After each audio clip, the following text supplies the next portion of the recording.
문재인 대통령은 왜 지방분권을 공약으로 내걸었을까요? 왜 지방자치단체를 지방정부로 부르겠다고 했을까요? 그것은 바로 복지국가를 만들기 위해서입니다.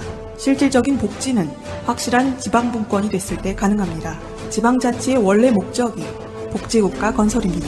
지방선거가 실시되기도 전인 1987년에 만들어진 우리 헌법에는 형식적인 지방자치가 단 몇 줄로 명시되어 있을 뿐입니다. 복지를 반대하는 세력들은 그 형식적인 내용을 악용하여 지방자치제도를 흔들어 왔습니다. 올 6월 지방선거에는 지방분권이 확실하게 명시된 개헌이 이루어져야 합니다. 그것이 복지국가로 가는 가장 빠른 길입니다. 전국자치분권 개헌추진본부 서울구청장협회. 걸어다니는 정치 시사백과사전 디테일의 제왕 최민희 의원과 깨먹는 시간. 우리 민희 하고 싶은 말 다 해. 미니 36번째 시간입니다. 의원님. 안녕하세요. 예, 어서 오시고요. 이 목소리를 일주일 동안 얼마나 기다렸는지 모릅니다. 기다리기가 너무 힘들어서 다른 방송을 듣고 있습니다. 자, 민주당 디지털소통위원장, 현 남양주 비영지역위원장이시고요. 지역구는 이주영 수행실장이 소개를 해주시겠습니다. 네, 지역구는요. 와부읍, 진건읍, 조안면, 태교면, 금곡동, 양정동, 다산 1동, 2동입니다. 우리 방송 들으시는 분들이 혹시나 남양주를 지나가다가 팻말을 보면은 이런 팻말들을 보면 아 새가 날아든다 새내가 됐구나 생각하시면 됩니다. 와부 어서 많이 들었는데 아 최민희 이렇게 뭐 이런 식인 거죠. 검찰이 수사를 해보니까 국정원 특활비 국정원장들한테 MB가 직접 가져와라 이렇게 지시했다는 보도가 나왔어요. 이게 참 큰 보도인데 예. 이재용이 석방되는 바람에 그렇지 완전 묻혔죠. 네, 우리가 너무 다들 흥분한 바람에 이게 묻혔는데요. 큰일이죠. 왜냐하면 검찰이 이명박 대통령을 주범으로 적시했잖아요. 예. 그럼 이 주범으로 적시했다는 건 김백준이 주범이 아니라는 거잖아요. 둘이 공범 관계인데 주범이 MB고 김백준은 뭐 종범이다 이런 의미잖아요. 그런데 이제 또 묻힌 게 있어요. MB 쪽에서 반박문을 냈는데 그것 역시 주목을 받지 못했습니다. 그러니까. 둘 다 주목을 못 받았어요. 네. 그러니까 지금 여기 김백준은 이제 방조죄라고 굉장히 미미한 죄를 준 건데 예전에 그 김태효 같은 사람들 영장 기각됐잖아요. 구속영장. 네. 만약에 그 사람들이 영장이 발부가 됐다면 어떻게 됐을까? 이거 보고 느끼는 게 정말 구속이라는 게 무섭구나. 그렇죠. 예. 좀 빨리 일이 진행됐을 텐데 불구속되는 바람에 댓글과 관련하여 지금 지지부진해진 거죠. 그러니까 지금 그 어떤 형국이나 상황을 보면 뭐 일부 어쩌다 보면 영장이 기각되는 경우도 있고 그렇더라고요. 특히 민간인 사찰 같은 경우는. 근데 그렇긴 한데 이명박을 포위할 수 있는 울타리는 사실상 촘촘하게 완성돼서 더 이상 못 빠져나가는 정도 그런 느낌 아닌가 싶어요. 김백준이 저렇게 그 말을 할 정도면 이제 뭐 숨을 구멍도 없는 그런. 혹시 이명박 씨를 직접 보신 적 있어요? 직접 본 적 있죠. 아, 오래 사시겠네요. 저요? 동남아시아의 어떤 나라의 신화 속담에 악마를 직접 뵈면 장수한다 이런 말이 있어요. 깜짝이야. 정말 뭔 말인가 이명박 했어요. 씨가 우리나라의 국민들한테 굉장히 많은 분들한테 장수를 선물하셨습니다. 그리고요. 이게 MB 관련한 좀 의미 있는 기사들이 최근에 몇 개 나왔는데 너무 일이 많아서 평창올림픽이랑 뭐 이재용 건이랑 일이 많아서 묻혔는데 KBS도 특종을 했어요. 그랬어요? 네. KBS는 아예 댓글 작업을 청와대가 직접 했. 이명박 정부 청와대는 국정원과 군사이버사령부의 인터넷 여론조작 사건에서 어느 수준까지 개입했을까? 청와대 진두지휘설이 제기될 때마다 관련자들은 의혹을 강하게 부인해왔습니다. 그런데 KBS가 이를 뒤집을 수 있는 군 내부 문건을 다수 입수했고 오늘부터 차례차례 보도해드리려고 합니다. 먼저 단순한 배우설을 넘어서 청와대 내부에 인터넷 여론조작팀이 직접 운영됐다는 핵심 관련자 발언이 담긴 문건 내용을 전해드리겠습니다.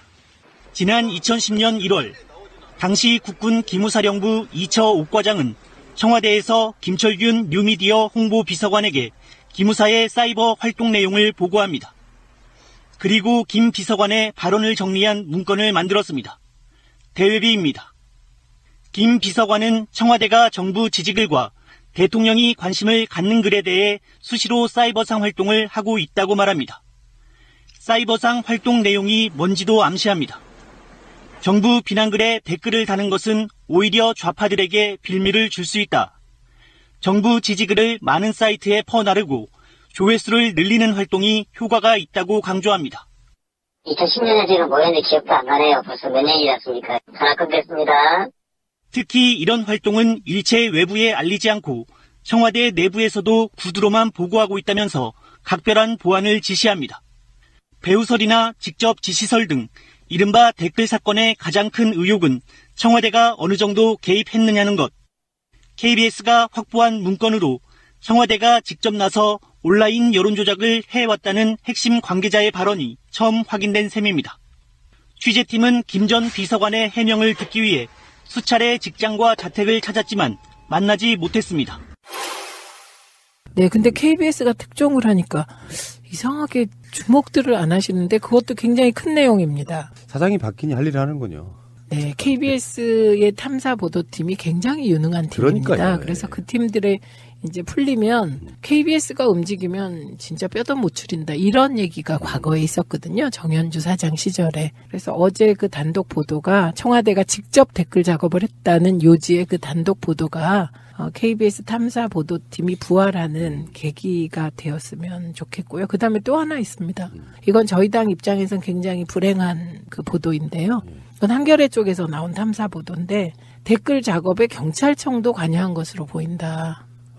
그러면 저희는 경찰청에 지금 가짜 뉴스와 댓글 조작을 고발해 놓은 입장에서 가슴이 철렁하던데요. 그거 보니까. 그런데 이것도 순진한 생각인 게 그러면 뭐 국정원도 하고 군대도 하고 다 했는데 경찰청만 놔뒀을까요? 지금 말씀하신 KBS나 한겨레 특종들은 사실은 그렇게 의심돼 왔던 부분이 있었거든요.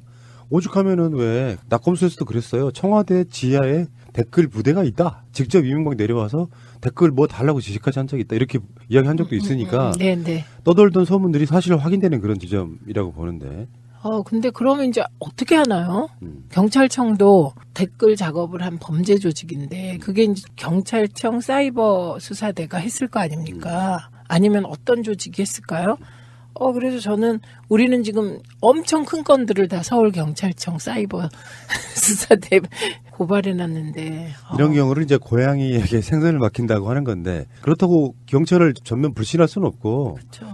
그것을 지시해가지고 어쩔 수 없이 하신 분들도 있을 거고요. 네. 그런 관점들 속에 확실히 그런 건 있어요. 대통령은 바뀌었다 이런 부분이 그런 조직에서 뭔가를 엄청나게 나쁜 범죄성을 실행했던 사람들에 대해서는 다시 이렇게 죄를 줘야 되는 저는 그런 부분이 좀 있다고 생각해요. 벌 주는 거?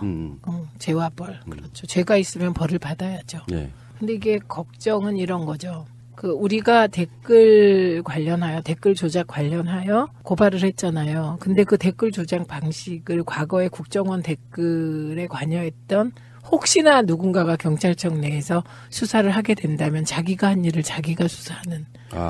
그렇지. 그런 형국, 영화 같은 그런 일이 생기지 않을까, 이런 우려도 좀 되는 거고요. 그리고 지금 저희가 강하게 의심하고 있는 대목이 하나 있는데요. 예. 지금 댓글을 다는 요 패턴은 국정원 댓글 부대의 댓글 조작 패턴하고 유사합니다. 예. 거의 일치하는 패턴이거든요. 예.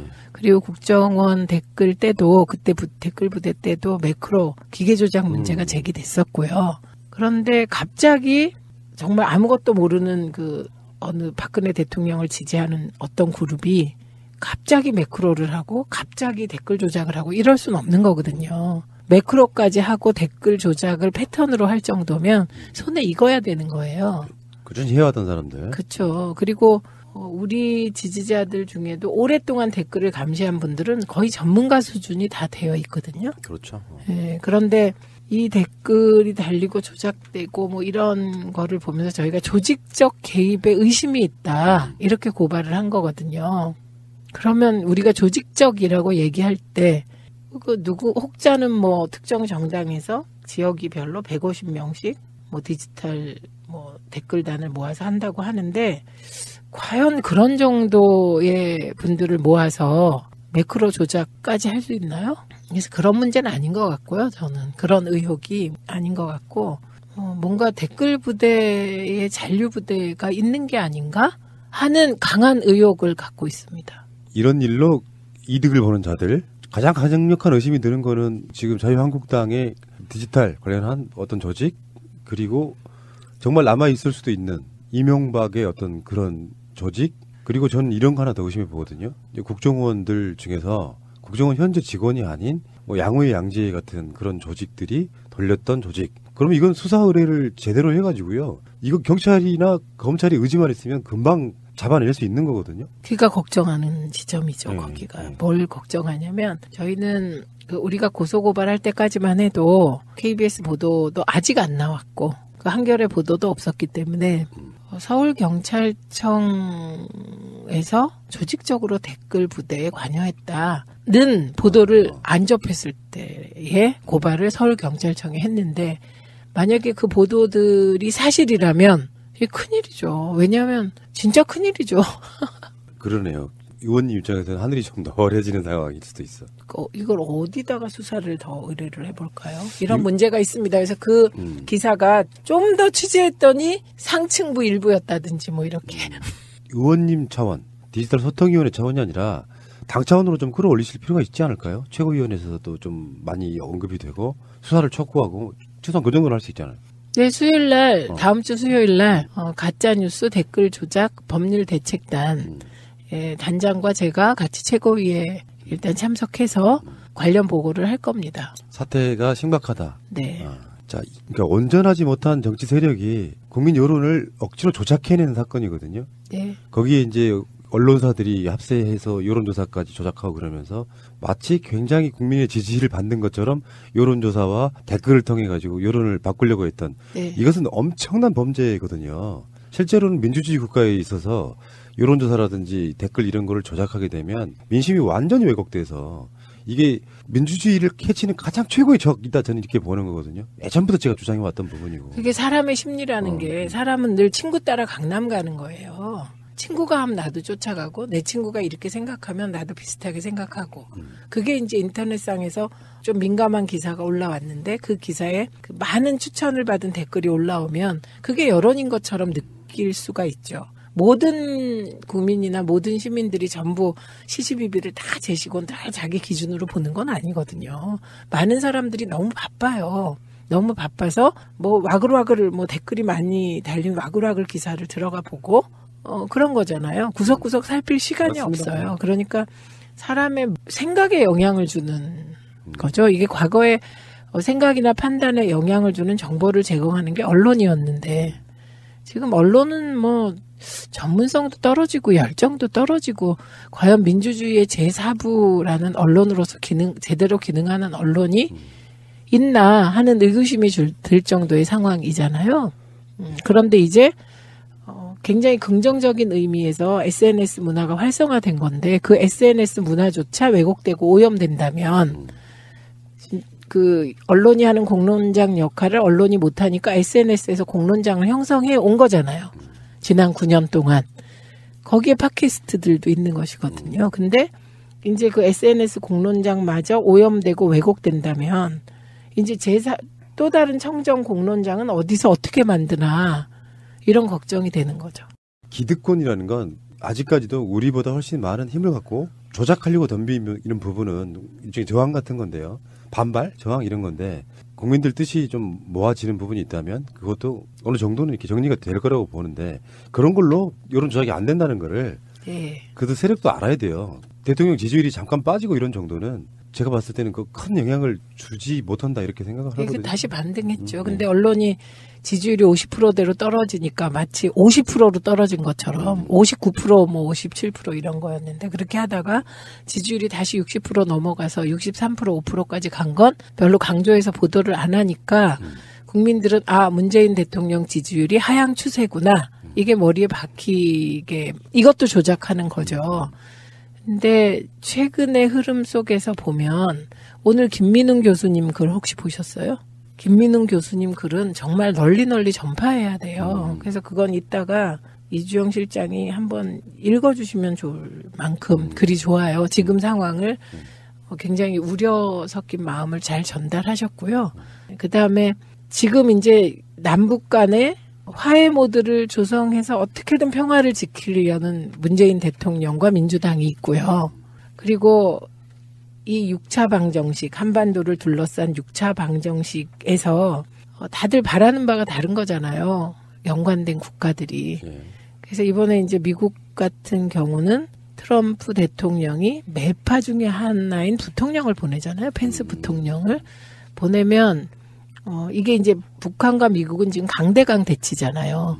그런데 또 강대강이지만 또 막 그렇지 않은 움직임도 있거든요. 예, 그러니까 이 강대강 속에서 대화로 무엇인가를 풀 것 같은 분위기도 또 트럼프 대통령이 흘리기도 하는 거거든요. 그러니까 이건 뭐냐면 지금 한반도를 둘러싼 상황이 복잡하다는 거예요.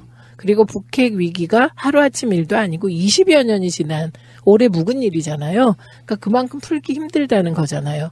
그런데 여기에서 대원칙을 흔들라는 세력들이 있는 거예요. 그렇죠. 저는 대원칙이 평화라고 생각합니다. 예. 그래서 이 평화를 지키면서 북핵 문제를 푸는 게 일이라고 생각해요. 그리고 통일보다는 그냥 평화를 계속 지키다 보면 교류하게 되고 저는 거기까지가 지금 시기 우리의 목표가 아닌가 이렇게 보거든요. 그런데 그렇게 평창올림픽을 통해서 평화의 신락 같은 희망, 이 엄중한 환경 속에서 희망의 불씨를 피워가려고 애를 쓰는데 거기에 색깔론을 덧치워서 평양올림픽이라고 하고 여자 아이스하키 팀, 남북 단일팀에 대해서 요즘 젊은이들이 갖는 어떤 마음의 어둠이 있잖아요. 그렇죠. 그 어둠과 결합시켜서 흔들고 이거는 정말 해서는 안 될 일이고요. 그 여자 아이스하키 팀에 대해서 채널A가 했던 왜곡 보도는요. 그렇죠. 그런 종편은 사실 취소 당해야 되는데 네. 지금 방통위도 너무 방심위가 구성됐으니까 좀 기대를 해보도록 하겠습니다. 예. 방심위가 겨우 지난주에 구성됐어요. 예, 그래서 방심위가 제대로 역할을 해주기를 기대하고 우리도 방심위에 고발 많이 해서 이 방심위가 일을 하도록 만들어줘야 되고요. 모든 국가기관은 그냥 놔두면 관료의 논리에 빠집니다. 그러니까 종편이나 뭐 방송을 보고 저거 문제가 있다 이렇게 생각하면 공정성 훼손으로 그거 방심위에 고발하시면 됩니다. 그래서 주의 이상 받으면 그게 법정 제재예요. 그래서 벌점이 가해지고 그 벌점이 가해지면 얼마나 귀찮은지 아세요? 담당 PD가 방심위에 불려가요. 굉장히 귀찮은 일일 뿐만 아니라 지난번에 이제 TV조선의 경우 조건부 허가를 했잖아요. 근데 조건부 허가했다고 비난을 많이 하셨는데 그 조건부가 엄청난 조건입니다. 그러니까 같은 항목으로 4번 법정 제재를 받잖아요. 그러면 시정명령이 들어가요. 그리고 다시 또 4번을 받으면 또 시정명령. 이렇게 해서 시정명령 3번을 받으면 취소할 수 있습니다. 예, 그러니까 방심위에 심의 요청하는 거 편파 왜곡 보도를 보고 화나잖아요. 일단 먼저 화를 내고 그 다음에 방심위 딱 들어가서 전자민원 클릭 홈피 들어가서 그 다음에 민원 신고 클릭 그래서 클릭 3번으로 끝날 일이거든요. 예, 그렇게 해서 많이 고발하고 원래 방구가 잦아야 DONG가 나오잖아요. 다 하신 거예요? 네. 지금 아주 광범위하게 폭주하셔가지고 어색해. 혼자 그죠? 정말 죄송합니다. 아니 별 말씀을요. 그 분노를 이해합니다. 예. 이재용 이야기는 잠깐 할게요. 뭐 우리도 오늘 나간 방송에서 굉장히 광범위 이야기를 해서 네. 지금 특검이나 이런 반응에 대해서는 언급을 안 했기 때문에 말씀을 드리는 건데 가장 중요한 부분 중에 하나가 가장 큰 죄 재산 국외도피죄인데 이걸 무죄로 줬어요. 그 부분인데 공적인 회사의 재산을 횡령. 그 부분을 무단으로 썼으면서도 그거를 해외 재산 도피가 아니다 이렇게 인정한 부분은 특검 못 받아야 되겠다 이런 거고 그 외에도 간단히 말하면 이런 거예요. 지금 현재 정영식 재판부의 선고는 정말 편파적인 데다가 이런 표현도 썼습니다. 삼성의 변호사가 아니냐 판사가 아니고 그 정도로 지금 보통 일반적인 누가 봐도 어떤 법조인이 봐도 이건 말도 안 되는 판결이라는 게 오더를 받은 판결이 아니면 이렇게 나올 수가 없다 정도의 판결이에요. 근데 어디서 오더를 받아요? 삼성에서? 암요. 그러니까 간단히 말해서 그 삼성에게 그냥 면죄부 주는 판결인데 의도가 없으면 이런 판결을 할 수가 없다는 거예요. 특검 입장에서는 정말 화가 나는 거죠. 그렇죠. 본인들의 그 모든 것들을 다 지워버린 그런 느낌이에요. 그런데 특검은 대법원에 가서 한 번 더 다투어서 정의를 실현할 기회가 있죠. 오죽했으면 정영식 판사에 대한 청원이 올라오고 있습니다. 과거 했던 판결들부터 시작해가지고 그런 거 있잖아. 법을 해석함에 있어서 국민 눈높이에서 해야 되는 게 맞죠. 어떤 관계가 없더라도 정경식 판사는 오해를 할 수밖에 없어요. 더군다나 그 대상이 삼성이라면. 네. 근데 여기서 가장 중요한 죄들은 다 무죄 형식으로 겨우 하나 남은 정도가 뭐 승마를 지원한 정도가 뭐 좋다 이런 정도로 빠져나가는 상태. 더군다나 더 핵심은 박근혜의 권력의 억압에 의한 어쩔 수 없는 상황이었다. 이걸 다 인정해 준 거거든요. 그 대목을 보면서 노무현 대통령 말씀이 떠올랐어요. 노무현 대통령이 참여정부 한 3년 차인가 그런 말을 했어요. 권력은 이미 시장으로 넘어갔다. 그때 그랬죠. 이미 국가 권력보다 자본 권력이 훨씬 강하다. 그 인정을 한 거거든요. 그래서 비난이 많이 일었습니다. 근데 저는 그 말이 되게 함의하는 바가 여러 가지였다고 생각해요. 적어도 관치 경제를 부활시킬 수는 없다. 그런 메시지이기도 했고요. 그 당시에. 그리고 그 외국에 나가 보면 대한민국은 몰라도 삼성은 안다. 이런 얘기 많이 하잖아요.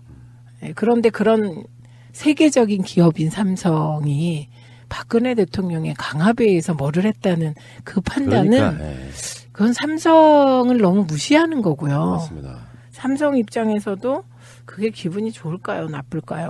동등한 관계 또는 삼성이 만든 대통령일 수도 있어요. 어떻게 어떤 구조를 뒤집어 보면. 근데 그 관계를 다 인정해 주는 건 정경식 판사는 아마 역사에 가장 오점이 남은 정도의 판결을 하지 않았나. 이걸 보고 상식적으로 이해할 수 있는 우리나라 국민이 있을까요? 예, 다들 뭐 울분을 토하시더라고요. 네. 그리고 이게 진짜 말이 안 되는 게요. 문영표 항소심에서도 그러니까요. 실형받았잖아요. 삼성 합병 찬성, 문영표는 유죄인데 경영권 승계에 로비 없었다는 정의영식 재판부. 네. 그래서 이게 항소심 재판부 사이에 너무 중요한 판단 지점이 충돌하는 거예요. 그러니까 법원도 재판이 가끔씩 그런 경우 있잖아요. 뭔가 균형이랄까 그건 다 표준이 있어야지. 네, 고려한다고 합니다. 그런데 지금 그 문영표의 경우는 그럼 무지하게 억울하겠죠. 정영식 재판부가 의도가 있다고 보이는 게 이런 지점 때문이거든요. 그 재판 자체를 어느 정도 이렇게 수준을 맞춰줘야 되는데 너무 튀게 판결을 했으니까 이 사람한테는 의도가 있는 거죠. 그리고 지금 우리가 방송으로 이미 나간 이야기이긴 합니다만 인맥 구조가 굉장히 묘해요. 삼성을 편들 수밖에 없는 상태에다가 최순실까지 연결이 돼 있어요. 인맥이. 다음 주 화요일이 최순실. 뭐 그런 전략이 아닐까 싶은 생각도 들어봤거든요. 최순실은 이제 격가지로 최순실 입장에서 놓고 싶을 거 아니에요. 그냥 네. 자기들끼리 관계에 있어가지고 박근혜에게 떠미는 전략일 수도 있다는 생각이 좀 들어서 박근혜는 오랫동안 잡아두고 최순실은 자기 죄를 좀 2심 올라가면서 감면받고 뭐 이런 방식이잖아요. 그래서 정치적으로 풀어간다는 거죠. 네. 가장 중요한 지점 중에 하나가 삼성인데 어쨌든 간에 이 말도 안 되는 편결에 있어갖고 국민들이 총원을 할 정도면요. 일단 1심 나왔을 때도 징역 5년 선고가 되길래 야 이거 뭐 집행유예 해주려고 그러는 거다라고 대부분의 분들이 이야기를 했어요. SNS에서. 근데 진짜로 집행유예가 나와서 1심을 기반으로 한 저는 집행유예라고 보는 건데 징역 3년에 집행유예 5년? 재벌들한테는 기본적으로 그런 식으로 예전에 형량 선고를 많이 했잖아요. 3.5 법칙. 지금 푸나님이 말씀하신 그 얘기에서 굉장히 중요한 게 있어요. 박근혜 대통령이 청원을 넣은 지점. 그러니까 박근혜는 왜 이 시점에서 이재용에게 선처를 베풀라는 청원을 넣었을까? 요게 되게 좀 이상한 지점이잖아요. 지금 대통령도 아니고 전직 대통령도 아니세요. 지금 피고인이거든요. 그런데 이제 그런 청원을 넣었다는 거죠. 그리고 재판 결과가 대부분 이재용에게 가해졌던 의혹, 이거는 전부 다 무죄가 났어요. 그리고 뇌물 하나 남은 거잖아요. 남겨놓은 거잖아요. 그러면 지금 이제 조중동 일부 보수신문에서 이게 무리한 특검 수사라는 얘기가 나오고 있단 말이죠. 무리한 특검 수사. 그럼 그 무리한 특검 수사는 어디까지 갈까?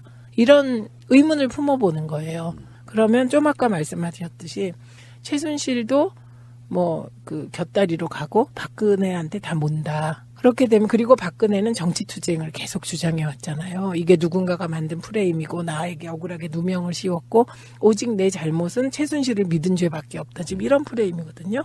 그래서 정치투쟁을 계속하면 이 결과가 어떻게 될까. 그래서 어제 재판 결과는 결국은 박근혜와 그를 지지하는 세력에게 정치투쟁의 빌미를 강하게 준 정치적 재판인 거죠. 네, 그래서 이것을 걱정하면서 김민웅 교수님이 글을 쓰신 거예요. 김민웅 교수님의 글입니다. 비상사태다. 그대로 방치할 경우 위기는 시간 문제가 된다. 악령이 도처에서 출몰하고 있다. 평화올림픽을 파산시키려는 거대한 음모가 작동하고 있는 것이다. 냉전체제의 균열은 자신들의 기득권을 해체시킨다는 것을 알고 있는 자들의 강교하고 악의적인 교란 전술이다. 이들은 아주 사소한 것부터 큰 것까지 지속적으로 음해하고 자신들이 조작한 정보를 사실인 양 유포하고 있다. 종편과 보수 언론의 여론 조작 행태는 파시스트 강기의 수준이다. 이런 환경 속에서 안철수는 파시스트 정치를 밀어붙이고 있다. 이미 그러고 있는 자유한국당은 말할 것도 없다. 평창올림픽 내내 자유한국당, 국민의당, 바른정당 통합파들이 무슨 짓을 저지를지 눈에 뻔히 보인다. 오늘 서울역의 화형식 소동은 그 전주곡이다. 문재인 정부는 촛불 민심보다 강력히 결합해야 한다. 높은 지지율로 권력에 취하는 순간 민심의 지지대 붕괴는 순간이다. 무엇보다도 우려스러운 것은 문재인 정부와 더불어민주당 내에 이러한 반동적 역공을 다부지게 치고 나가는 인물이 도무지 보이지 않는다는 점이다. 지방선거와 당리 단략 계산에만 빠져있다. 큰 그림은 알 바 아니라는 식이다. 왜 이러한 사태가 벌어졌는가? 촛불시민혁명 정부가 혁명적 지휘 역량을 과당성 있게 발휘하고 있지 않기 때문이다. 권력이 주는 달콤함에 취해 있지 않기를 바란다. 여당인 더불어민주당이 당장의 선거 전략과 전술에 매몰되어 정치적 전투력을 자기도 모르게 순치시키고 있기 때문이다. 매일매일 세게 싸워야 한다. 아니면 하는 사이에 패배할 수 있다. 신중함과 가감함이 결합되는 것은 쉽지 않다. 그럼에도 불구하고 중심을 확고히 잡고 미래로 가는 길은 파죽지세로 밀고 갈 때 세상은 바뀐다. 집중 포화가 쏟아지고 있는 상황에서 사방팔방의 촛불혁명의 시민 권력이 다시 힘을 모아 나서야 할 때이다. 다시 강조하건대 문재인 정부는 촛불 시민과 다시 강력하게 결합하라. 우리 사회의 존경받는 원로, 지식인, 예술인, 영화인을 비롯한 무수한 이름 없는 시민들의 지지와 동력을 적극 끌어안고 내외의 방해 책동을 단숨에 물리치고 무서운 속도로 위력적인 강도로 오늘의 사태를 풀어나가야 한다. 비상사태다. 모두를 어지럽게 하는 교란의 혼돈의 늪에서 촛불 시민혁명의 힘은 평화의 봉화를 들어올려 이 악령들을 순식간에 퇴치하는 정방위적인 전면전에 나서야 한다. 지금은 평화를 지키기 위해 악마와의 전투를 무섭게 벌여야 할 때이다. 그리고요, 최재성 의원도 어제 페북에 이런 글을 올렸어요. 삼성 이재용 씨에 대한 판결이 있었다. 어제의 판결은 판결이라고 보기 어렵다. 국민들이 다 편법 승계와 편법 상속이 있었다고 보고 그것을 이루기 위한 뇌물이 있었다고 보는데 초등학생 이상의 국민이면 다 인식하고 있는 실체적 진실을 법을 배운 분들이 복잡한 논리를 통해서 모른다고 했다. 사리를 판단하지 못하는 유치원생들이 법복을 입고 맞지 않는 이야기를 하는 것과 마찬가지 아닌가. 저것은 판결이 아니라 휴지 조각 아닌가. 독재 정권에 아부하고 기생했던 유신시대의 판결 수준으로 스스로의 자존을 되돌리는 것이 아닌가. 얼마 전에 이해하기 어려운 대법관들의 모습이 있었는데 이제는 그런 모습이 고등법원의 일부까지 내려간 것이 아닌가. 대단히 우려스럽다. 어떤 국민이 이것을 이해하겠나. 어떻게 법의 논리로 이것을 정당화할 수 있겠나. 이런 법이라면 국민이 인정하겠나. 정치에 있어서도 촛불혁명의 진전을 가로막고 발목을 잡는 현상이 점점 심해지고 있다. 특히 제1야당은 정상이 아니다. 야당 구성원 전체라기보다는 잘못된 지도력 때문이다. 등등 해서 굉장히 위기의식을 느끼고 있는 그런 글을 최재성 의원이 올렸고요. 그리고 최재성 의원은 그 정당발전위원회 정당개혁안이 사실 누더기가 돼서 통과됐잖아요. 그 의미가 없기 때문에 오늘 정당개혁 관련한 토론회를 하면서 정말 걱정을 많이 하고 있습니다. 그런데 이분들뿐만 아니고 지금 요지는 정신 차려서 다시 촛불혁명을 지속해야 한다. 문재인 정부가 탄생한 것은 촛불의 명령이다. 이런 얘기들을 지금 뜻있는 분들이 막 내놓고 있는데 그건 뭐냐? 지금을 비상사태라고 인식하고 있는 것이죠. 다. 그렇죠. 다시 예전으로 돌아갈 수는 없잖아요. 네. 결국은 우리 혁명을 해냈는데 사실 이 부분도 예상됐던 부분이라고 생각해요. 네. 순수하게 물러가진 않죠. 네. 우리가 초심으로 다시 돌아가고 정치권도 마찬가지고 그래서 다시 한번 힘을 내보는 뭐 그런 시간이 됐으면 좋겠다고 생각이 듭니다. 근데 그 푸나님 제가 가짜뉴스와 댓글 조작을 말씀드린 게 가짜뉴스와 댓글 조작이 그 문재인 정부가 강고하게 쭉 나갈 때 기승을 부리는 게 아니에요. 지금 일시적으로 문재인 대통령 지지율이 출렁하고 그리고 평창 올림픽을 평양 올림픽으로 매도하는 일부 보수 세력의 공세가 먹혀 들어가고 그리고 최저임금하고 암호화폐에 대한 정책적인 약간의 혼선으로 지금 문재인 정부가 허점을 보인다고 생각하니까 더 가짜뉴스가 기승을 부리는 그렇죠. 겁니다. 그래서 이 가짜뉴스나 댓글 조작 문제는 푸나님 말씀대로 디소이 차원에서 대응할 문제는 결코 아니지만 어쨌든 당의 체제가 정비될 때까지 왜냐하면 1월은 그냥 국회는 방학 비슷한 시기거든요. 추미애 대표님하고 몇 분만 열심히 다니시고 지금 조용하잖아요. 그런데 2월 이제 국회가 열렸으니까 전당적 차원에서 민주당이 대처해 나가도록 다시 저희가 강하게 요구를 하도록 하겠습니다. 그렇죠. 이 프레임 전쟁에서 우리가 길을 꺾이면요. 2004년 말에 국가보안법을 우리가 개정도 못하고 없애지도 못하면서 세력적으로 봤을 때 확 무너지면서 그 이후로 계속 무너졌거든요. 사학법도 그렇고. 네, 그때 사학법 같이 갔으니까. 그리고 박근혜가 대통령이 되는 기선을 잡은 것도 그때 사학법. 뿌리.